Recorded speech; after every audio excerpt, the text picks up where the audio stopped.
South Park just dropped the promo for episode 6, and if you thought the season finale was unhinged, you haven't seen anything yet. We're talking about an episode that might actually break the internet, or at least break whatever's left of your faith in humanity. The trailer is short, cryptic, and absolutely loaded with chaos. No clear answers, just pure South Park insanity wrapped in 30 seconds of footage that's already got fans spiraling. So what's coming? What's the setup? And why does it feel like Trey Parker and Matt Stone are about to torch everything we thought we knew about this season? Let's break it down piece by piece, because this promo is hiding way more than it's showing. First things first, the promo opens with silence. Not music, not dialogue, just dead air and a slow pan across South Park Elementary. That's already a red flag because South Park never plays it quiet unless something massive is about to drop. The school looks normal at first glance, but there's something off. The flag is at half-mast, the playground is empty, and there's this eerie stillness that feels wrong. It's the kind of visual that sets up dread before a single word is spoken. Then we hear it, a voiceover from Cartman, and he's not yelling, he's not scheming. He's calm, almost reflective, and that's terrifying. Cartman being quiet is like seeing a shark stop swimming. It means something bad is coming, he says. Sometimes you don't see it until it's too late. Cut to black. No context, no explanation. Just that line hanging in the air like a threat. What is he talking about? A prank gone wrong? A conspiracy? A literal disaster? South Park loves to dangle these vague setups and then flip them into something completely absurd or disturbingly real. And this feels like both.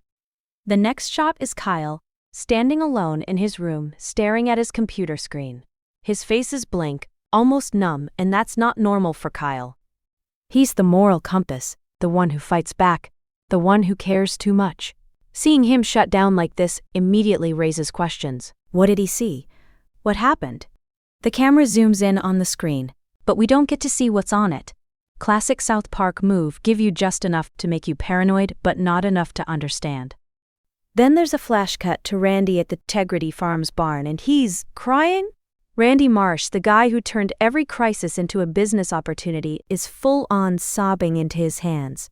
No joke setup, no punchline, just raw emotion. That's when you know something's genuinely wrong. Randy doesn't cry unless the world is ending or his weed farm is in danger, and given the tone of this promo, it might be both. The next frame shows the entire town gathered in the street, silent, staring at something off-screen. No one's talking. No one's moving. It's the kind of collective shock you see after a tragedy, and South Park has done this before, but never in a promo. They're usually selling the comedy, the absurdity, the over-the-top satire. This feels different. This feels like they're setting up something that's going to hit hard, and they want you to know it's coming. Then we get a quick montage. Butters running through the woods, panicked. Token, or Tolkien, whatever they're calling him now, sitting in his room with his head in his hands. Wendy and BB whispering to each other in the hallway, looking genuinely scared. These aren't setups for jokes.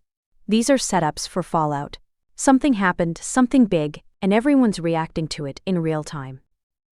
The promo doesn't tell you what it is, but it makes sure you feel the weight of it. That's the brilliance of South Park's marketing. They don't spoil the plot. They just make you desperate to know what the hell is going on. And then, right when you think you're about to get a clue, the music kicks in. It's not the usual South Park theme. It's something slow, ominous, almost cinematic. The kind of score you'd hear in a thriller, not a comedy. That choice alone tells you this episode is going to be darker than usual, and given what we just saw in the finale, that's saying something. The music builds as we see flashes of the boys, Stan, Kyle, Cartman, and Kenny, all separated, all dealing with something on their own. No group shots, no team dynamic. Just isolation. That's a huge visual cue, because South Park's core has always been the friendship between these four, and when they're apart, things fall apart.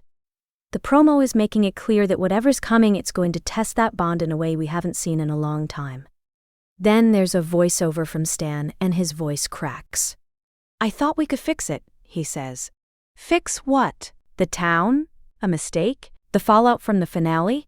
Stan's been carrying the emotional weight of this season, losing his home, trying to hold on to something real in a world that keeps getting worse.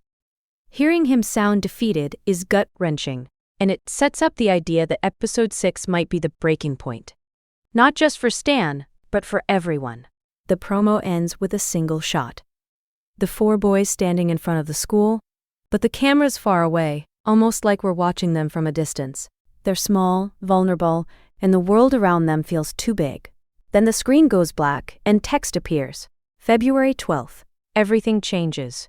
No jokes, no punchlines, just a date and a promise that South Park is about to do what it does best: take everything you thought you knew and flip it upside down. So what does all of this mean? What's the actual plot of episode 6? The promo doesn't give us a clear answer, but it gives us pieces, and those pieces point to something massive.